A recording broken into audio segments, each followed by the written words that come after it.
Hello everyone. आज हम लोग पार्ट्स ऑफ स्पीच किसे कहते हैं इसको समझेंगे। पार्ट्स ऑफ स्पीच को शब्द भेद के नाम से भी जानते हैं। जेसी नेस्फील्ड के अनुसार पार्ट्स ऑफ स्पीच किसे कहते हैं इसको हम लोग देखते हैं। इन्होंने कहा है different kinds of words used for different purposes in a sentence are called parts of speech. एक वाक्य में विभिन्न प्रयोजनों के लिए प्रयुक्त विभिन्न प्रकार के शब्दों को पार्ट्स ऑफ स्पीच कहा जाता है।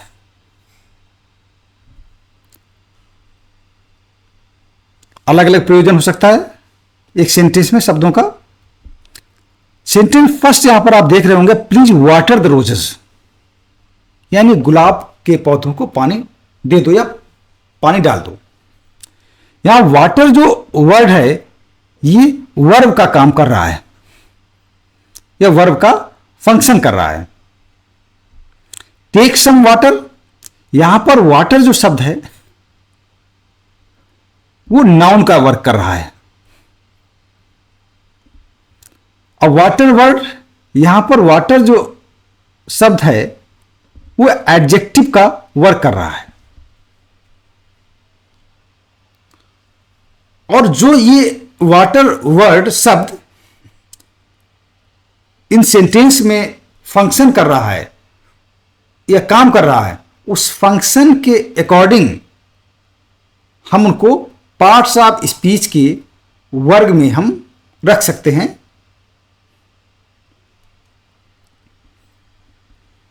अगर ये एक चीज और समझ लें, पार्ट्स ऑफ स्पीच को हम वर्ड क्लास भी कहते हैं।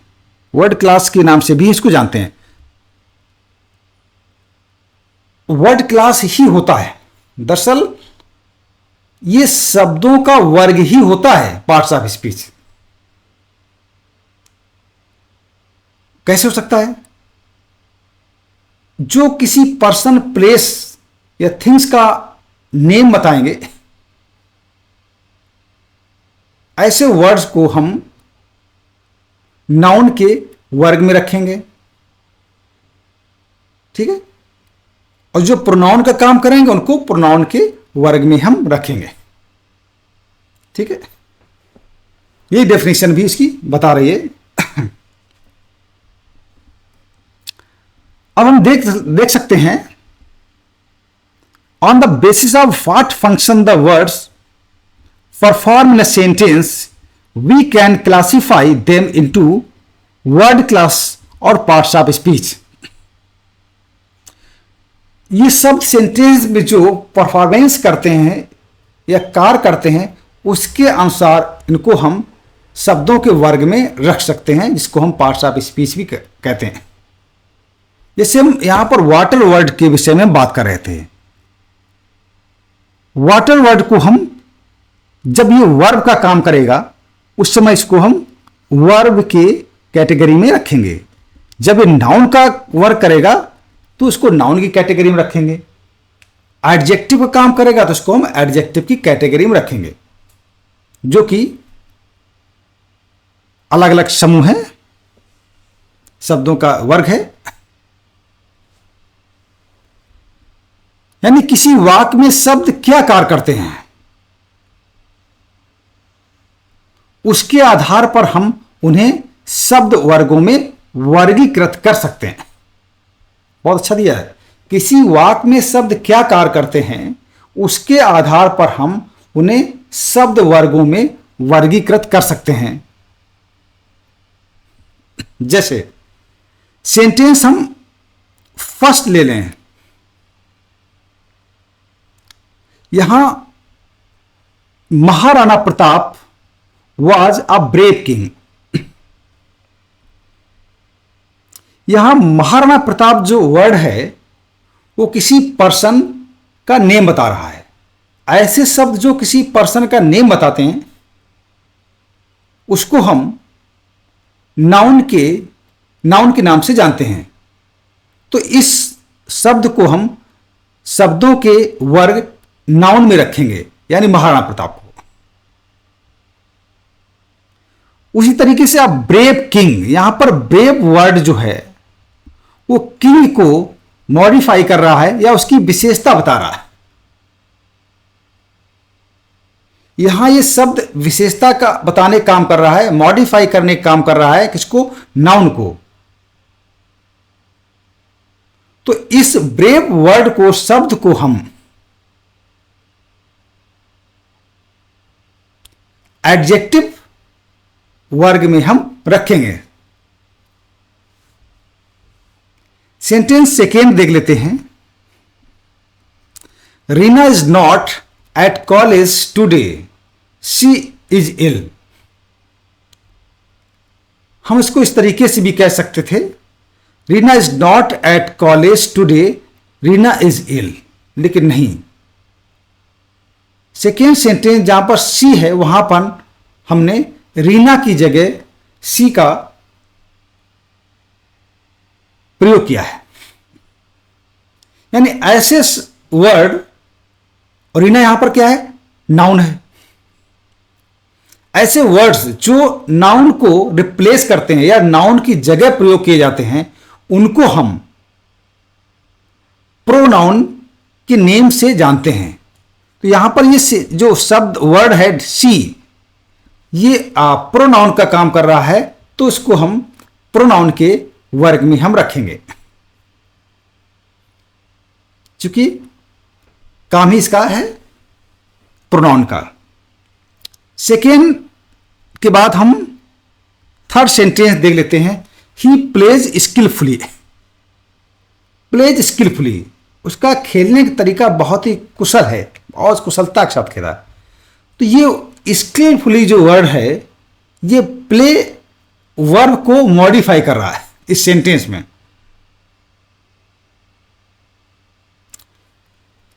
यानी कि इसका कार्य है वर्ब को मॉडिफाई करना, उसकी विशेषता बताना। तो ऐसे शब्द, ऐसे वर्ड जो वर्ब को मॉडिफाई करेंगे, तो इसको हम शब्दों के वर्ग, एडवर्ब की कैटेगरी में हम वर्गीकृत करेंगे या रखेंगे, जो भी ऐसे वर्ड्स हैं। सेंटेंस हम फोर्थ देख लेते हैं। He is tall and thin. यहां पर टू वर्ड्स हैं, टॉल एंड थिन, इसको एंड से जोड़ा गया है। ऐसे वर्ड जो किसी टू वर्ड्स को या टू सेंटेंसेस को जोड़ते हैं, उनको हम कंजंक्शन के नाम से हम जानते हैं। तो एंड वर्ड को हम शब्दों के वर्ग कंजंक्शन में हम रखेंगे। इस तरीके से हम देख सकते हैं कि किसी वाक्य में शब्द क्या कार्य करते हैं, क्या क्या कार्य कर रहे थे, उसके आधार पर हमने उन्हें शब्दों के वर्ग में वर्गीकृत कर दिया। जहां पर नाउन का काम कर रहा था उसको नाउन की कैटेगरी में रख दिया, जहां पर एडजेक्टिव का काम कर रहा था उसको हमने एडजेक्टिव की कैटेगरी में वर्गीकृत कर दिया, उनको समूह में रख दिया है। अब हम पूरी तरीके से कह सकते हैं किसी वाक्य में शब्द क्या कार्य करते हैं, उसके आधार पर हम उन्हें शब्द वर्गों में वर्गीकृत कर सकते हैं। यही पार्ट्स ऑफ स्पीच में सब होते हैं, अपने अपने फंक्शन के अनुसार इनको उनके वर्ग में रख दिया गया है। इसी को हम पार्ट्स ऑफ स्पीच कहते हैं। और ये निश्चित रूप से शब्दों का एक वर्ग होता है पार्ट्स ऑफ स्पीच, जिसको हम पार्ट्स ऑफ स्पीच कहते हैं। मुझे लगता है कि अब आपको चीज़ें क्लियर हो गई हैं। एक चीज़ और, मरियम वेबस्टर ने बहुत अच्छी सी बात कही है, इसको दे लेते हैं। मरियम वेबस्टर क्या बोल रहे हैं?